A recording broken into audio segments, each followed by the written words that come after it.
اب یہ کون اتنا طاقتور ہے کہ ہائی کورٹ کے فیصلے کے باوجود وہ حکم کرتا ہے کہ جناب عمران خان کو نہیں دکھانا، اور وہ نہیں دکھاتے؟ کون اتنا طاقتور؟ اور یہ جو ہمارے اوپر، جب سے میں یہ دیکھا ہے، ایک آدمی جب سے آیا ہے اس کو ایک پوزیشن پہ لگایا ہے، میں نام نہیں لیتا کیونکہ پھر سینسر ہو جائے گا، اس کو بھی پتا ہے، قوم کو بھی پتا ہے وہ کون ہے، جو اس نے ظلم کرنا شروع کیا سیاسی کارکنوں پہ۔ ایکسپرٹیز تھی اس کی کاؤنٹر ٹیررزم، دہشت گردوں سے کچھ کرتا تھا، لیکن میں سوچتا ہوں کہ وہ دہشت گردوں سے بھی یہ جو کرتا ہوگا یا جن کے اوپر شک ہوگا کرتا ہوگا، تو وہ کتنی نفرت پھیلی ہوگی ان علاقوں کے اندر۔ پھر ایک اور ڈرامہ ہو رہا ہے، ضلع شاہ کے باپ کو پہنچ گئے ہیں سارے، یہ پولیس پہنچ گئی اس کے گھر، پتہ نہیں اسے کیا ہو رہا ہے، زور یہ لگایا جا رہا ہے کہ کسی طرح کیس پیچھے ہٹے۔ جب سب کو ضلع شاہ کے والد نے بتایا کہ کل کیا ہوا ہے، آئی وٹنسز ہیں، انہوں نے دیکھا اس کو اس پولیس وین کے اندر، جو پریزن وین تھی، وہ دیکھا سب نے، ان آئی وٹنسز کی سٹیٹمنٹ ہے کہ ہوا کیا، گواہ بیٹھے ہیں۔ اس کے باوجود کوشش کی جا رہی ہے کہ جی ایکسیڈنٹ ہو گیا یا کوئی اور وجہ بتا دے اس کے مرنے کی۔ اوپر سے 302 کا مطلب کہ میرے اوپر ڈال دیا کیس۔ یہ کون کر رہا ہے؟ یہ کور اپ کون کر رہا ہے؟ کس کے پاس اتنی طاقت ہے کہ یہ کور اپ کرنے کی کوشش کر رہا ہے؟ ہم جب پولیس والوں سے اندر سے پیغام آ رہے ہیں، جی ہم نے نہیں کیا، یہ کوئی نامعلوم افراد۔ کور اپ میرا کس نے کیا؟ ارشد شریف کا کور اپ کون کر رہا ہے؟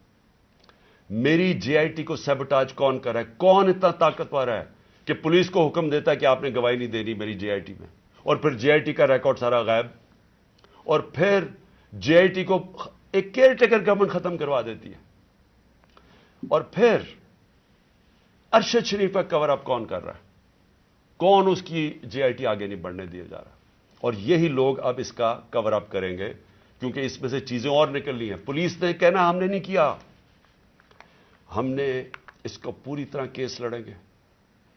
یہ محسن نقوی جو پلانٹ کیا ہوا، جو کس نے پلانٹ کیا اس ملک، اس پنجاب کے اوپر چیف منسٹر، اس کے اوپر ہم کیسز کریں گے، آئی جی کے اوپر کریں گے، وہ جو سی سی پی او بنایا ہوا اس پہ کریں گے۔ عدالت نے، سپریم کورٹ نے کہا کہ جو پرانا سی سی پی او ہے اس کو واپس ری انسٹیٹ کرو، اس کو ابھی تک ری انسٹیٹ نہیں کیا۔ عدالتوں کے فیصلے نہیں چل رہا ہے، عدالت کچھ کہتی ہے یا اس کے اوپر عمل نہیں کیا جاتا۔ کون ہے اتنا طاقتور کہ اس کے پیچھے یہ کھڑے ہو کے سارے ملک کے قانون توڑنے کے لیے تیار ہیں؟ وہ گورنر کیوں نہیں، کے پی کا کیوں نہیں گورنر ڈیٹ دے رہا الیکشن کی؟ واضح ہے، سپریم کورٹ نے کہا 90 دن میں ہونا ہے، وہ کیوں نہیں دے رہا؟ کون اس کے پیچھے کھڑا ہے جو وہ ڈیٹ نہیں دیتا؟ سوال میرے سارے آخر میں پاکستانیوں کے لیے، دیکھیں، ہم نے باحثیت قوم فیصلہ کرنا ہے، کیا ہم نے اس جنگل میں رہنا ہے جس کا کوئی اب مستقبل نہیں ہے اور اپنی تباہی کا راستے کی طرف جا رہا ہے؟ ملک تو ڈوب رہا ہے، معیشت تو تباہ ہو گئی ہے، سارے چور اوپر بیٹھ گئے ہیں، اپنے 1100 ارب روپے کے کیسز ختم کر دیے، پیسہ ان کا باہر پڑا ہے، 100 روپے سے زیادہ ان کے ہوتے ہوئے ڈالر مہنگا ہو گیا، روپیہ گر گیا، یہاں قوم غریب ہوتی جا رہی ہے، ان کا پیسہ باہر پڑا ہی ہے، ان کو فائدہ ہی فائدہ ہے، دولت میں اضافہ ہو رہا ہے پاکستان کے مقابلے میں۔ تو ہم نے یہاں پہ باحثیت قوم فیصلہ کرنا ہے۔ ہمارے پاس دو راستے ہیں، ایک غلامی کا راستہ اور تباہی کا راستہ ہے، اور ایک اپنی حقیقی آزادی کا راستہ ہے۔ میں اپنی ساری قوم کو آج کہہ رہا ہوں، دیکھیں جو ضلع شاہ سے ہوا ہے، اگر آپ سب کے دل میں وہ تکلیف نہیں ہے جو آج ہم سب کو ہو رہی ہے، یہاں ڈاکٹر صاحبہ بتائیں گی نہیں، وہاں عورتیں رو رہی ہیں ہماری، جو ہر روز اس کو دیکھتی تھیں۔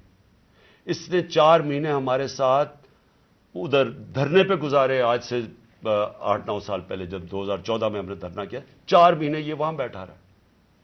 یہ وہ ایسا انسان تھا، اسے سب پیار کرتے تھے، اور اس کی آپ ویڈیوز دیکھ لیں کہ آپ کو پتا چلے گا کہ کیسا ایک بھلا مانس انسان، ایک جس کو کوئی دنیا کی کوئی چیز ہی نہیں تھی، ایک عشق میں کام کرنے والا آدمی۔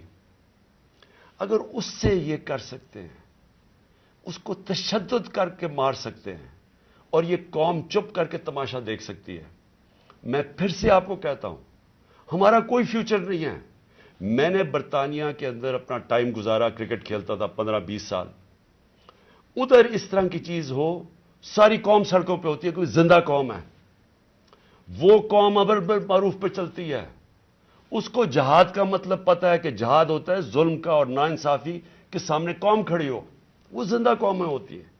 میں ساری آپ کی اپنی قوم کو کہتا ہوں، یہ جو لوگ ہماری بدقسمتی ہے کہ یہ جو زرداری اور نواز شریف اور شہباز شریف جو 30 سال سے جرم پیشہ لوگ اس ملک کو لوٹ رہے ہیں اور ہر قسم کا جرم کرتے ہیں، یہ بیٹھے ہیں، اور جو 2-3 نامعلوم افراد جو اس کو جکڑ کے بیٹھے ہوئے، جن کا میں نام نہیں لیتا کیونکہ پھر کٹ جائے گا، انہوں نے یہ ملک کو ادھر لے کے جا رہے ہیں۔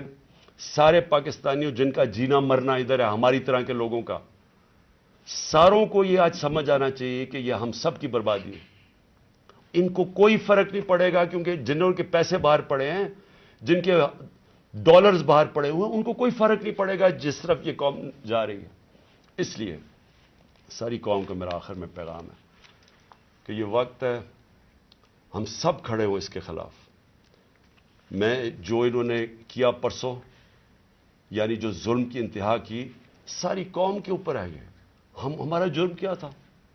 آپ اگر کوئی جرم بھی نہ کریں، آئین اور قانون کے بیچ میں چلیں، اور پھر آپ کے اوپر ڈنڈے برسائیں، لوگوں کو ماریں، گاڑیاں توڑیں اور قتل کر دیں، ایک وہ انسان یعنی جس کو شاید اتنا تکلیف نہ ہوتی اوروں کی جتنی اس کی ذل شاہ کی تکلیف ہے۔ میں ساری قوم کو آج کہتا ہوں کہ آپ سب تیاری کریں۔ ہم نے اس حقیقی آزادی کی جہاد میں ہمیں سب کو تیار ہونا چاہیے کہ ہماری جان بھی چلی جائے، لیکن ہم نے اب پیچھے نہیں ہٹنا۔